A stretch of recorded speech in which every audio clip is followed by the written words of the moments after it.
right, we are going to do a quick disassembly and reassembly of the Jacob Gray. And this is one of my favorite pistols currently. I'll do a quick safety check. There's no magazine in here, but you can see it's completely empty. Alright, so this thing is pretty tight fitting, so you're going to see that all of the parts in here are pretty solid. Along with your Jacob Gray, you get a couple of Allen keys or star sockets. There's a couple different ones, but the biggest Allen wrench is what you're going to need for the guide rod. So I like to go ahead and break it loose while the gun is still fully assembled. Make it a little bit easier whenever I start really getting into it. Alright, so after I break that loose just a hair, the first part is to line up this little itty bitty notch with your takedown lever, and it's not all that easy to get out with your finger, so I like to use this little polymer, it's an AR bullet from Magpul basically, but it's something I like to use. Just stick in the takedown pin, make it a little bit easier to pull this out. So once you get that out, then this is just going to slide forward, and you will see what I mean about this being a very tight fitting gun. They machine this with such tight tolerances. It's what makes it feel like it's just gliding on glass. But there are more parts that you can take down of the grip, but honestly, unless you're throwing it in a ultrasonic cleaner or something, it's not really necessary. I usually just clean up the grip and the frame from this position right here. Just clean up the rails and everything else that you can hit. Alright, so as far as the slide, we are going to finish taking out this non-toolless guide rod. This is one thing I think I'm going to upgrade.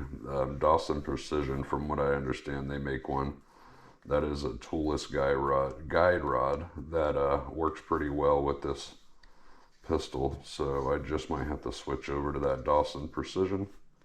In the meantime, this is what we have to deal with. Alright, so now that I have this piece undone, the rest, you're gonna want to keep your hand on it, otherwise that spring might shoot it out at you. So there's the rest of it.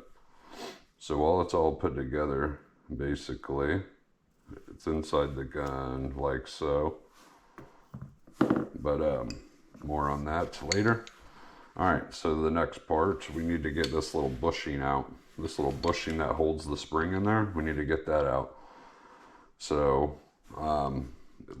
it is a very tight fit, so you're probably not going to be able to just push it straight out. You're probably going to need something, but don't use metal. You don't want to mar up your finish. Like I said, I like to use this little polymer bullet here, but I mean anything that's not metal will work. Like I have these polymer punches that would work just fine if I wanted to stick it on there and give it a couple of taps. That would work. Either way, there's the bushing.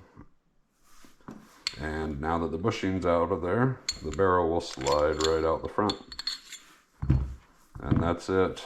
That's it on that. So same thing as the grip. Unless you're going to put it in an ultrasonic cleaner, this is about as far as you need to take it down. If you are wanting to put it in ultrasonic cleaner, which, I don't know, probably like every third or fourth time that I clean my guns, I'll throw them in the ultrasonic. If you're doing that, then yeah, you're going to want to take everything down, which this comes apart just like a regular 1911 as far as the slide goes, because whenever you use the ultrasonic cleaner, you don't want to leave a bunch of junk in all of your channels where your extractor and everything is at. So that's that. And as far as reassembly, it's the same as it came apart. You're gonna throw your barrel in, your bushing goes back in. This little notch is gonna be up in the very front, so it's gotta go in like this. And this is a very tight fitting gun, like I said before, so this bushing can be a little bit of a pain in the you know what getting back in, but there it is. Just make sure it's fully seated. Make sure it's fully seated in there. This is where my little polymer punch. That's where I like to use the little polymer punch so that I'm not marring up the finish. All right, she's nice and seated. All right, so now the fun part. This is what's fun about not having a toolless guide rod. All right, so we're gonna stick this in here and be very careful because springs like to go flying through the air. So, whew, you see what I mean? All right, so we're going to stick that in there, put in our other little piece of the guide rod.